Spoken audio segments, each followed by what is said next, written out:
আমি জানি না আমি কি করেছি আজকে এই 20 ইয়ার্সটা সেলিব্রেশন করছি, বাট আমি জানি বাবা মা প্রচুর পরিশ্রম করেছে, ঠাকুর তাদেরকে ফল দেয়নি, সেই ফলটা ভর্তি করে আমার মধ্যে দিয়েছে। আমি জানি না আমি ভালো খারাপ, সবাই বলে আমি গ্রাউন্ডেড, সবাই বলে আমি খুব ভালো ছেলে, এই দুজন মানুষের জন্য, কারণ ওরা আমাকে ওই শিক্ষাটা দিয়েছে মানুষকে কিভাবে সম্মান করতে হয়। এবং সেটা আজকে আমরা দেখলাম, এত মানুষ তোকে ভালোবাসছে এবং তুই যাদের হাত ধরে এই জায়গায় পৌঁছেছিস, তুই কাউকে ভুলিসনি, প্রত্যেকটা মানুষকে অ্যাকনলেজ করেছিস।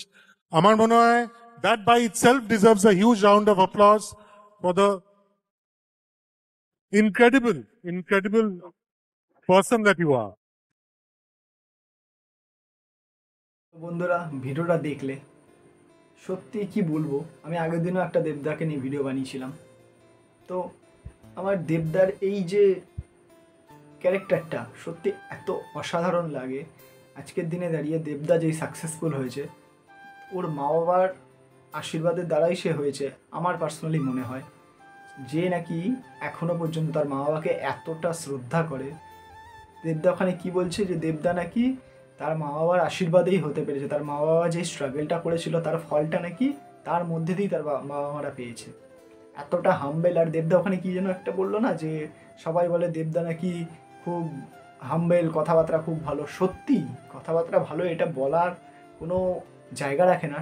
মানুষ দেখতেই পায়, মানুষ দেখতেই পায় যে দেবদা আমাদের এতটা ভালো। দেবদা আজকের দিনে দাঁড়িয়ে সত্যি পুরো বাংলা ইন্ডাস্ট্রিটাকে বলতে পারো টেনে নিয়ে যাচ্ছে।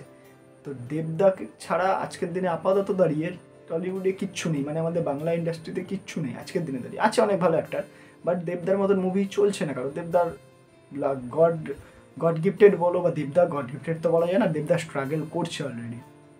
তো দেবদার যেই সম্মানটা সিনিয়রদের প্রতি, নিজের মা বাবার প্রতি, আমরা পলিটিক্যাল ক্ষেত্রেও অনেক সময় দেখতে পাই। এই কদিন আগে দিলীপ ঘোষের একটা মন্তব্যে উনি এত ভালোভাবে তার রিয়াকশান দিয়েছিলেন যে না, দিলীপবাবু আমার থেকে যথেষ্ট বুদ্ধিমান, অনেক পুরনো পলিটিশিয়ান, তো উনি যা বলবেন সেটাই আমার পক্ষে গুরুজনের সমান, উনি যা বলেছেন আমি মাথায় রাখবো সেটা। তো দেবদা এইভাবে আজকের দিনে দাঁড়িয়ে সব দিক থেকে পারফেক্ট, সব দিক থেকে পারফেক্ট।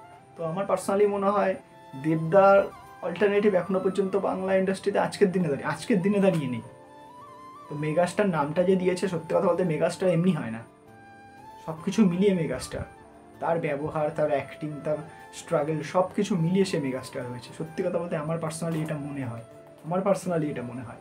তো বন্ধুরা, এই টাইপের ভিডিও যদি আরও দেখতে চাও তো এই ভিডিওটায় লাইক করো অ্যান্ড কমেন্ট করো, আর আমার চ্যানেলটাকে একটু জলদি সাবস্ক্রাইব করো। বন্ধুরা, চ্যানেলটা সবে নতুন চালু করেছি, তো তোমরা এই টাইপের ভিডিও যদি আরও দেখতে চাও চ্যানেলটাকে জলদি সাবস্ক্রাইব করে দাও। আর আমি এই টাইপের ভিডিও আরও নিয়ে আসবো তোমাদের কাছে। আর তোমরা কী টাইপের ভিডিও দেখতে চাও সেটাও আমাকে কমেন্টে জানাতে পারো, আমি নেক্সট তাহলে সেই টপিকের উপরে ভিডিও বানাবো। আর হ্যাঁ, আমি পলিটিক্যাল টাইপেরও ভিডিও বানাই। দেবদা যেহেতু পলিটিক্যালি কানেক্টেড, তো সেই হিসাবে দেবদাকে নিয়ে ভিডিও তো বানানোই যেতে পারে। তাই জন্যই আমার এই ভিডিওটা নিয়ে ভাবনা চিন্তা চোখের সামনে আসলো, দেখলাম, তাই বানালাম। তো চ্যানেলটা জলদি ভাই সাবস্ক্রাইব করে দাও, যাতে তোমাদের কাছে আরও ভিডিও নতুন নিয়ে আসতে পারি, যাতে তোমাদের সামনে পৌঁছায়। তো আজকের মতো টাটা।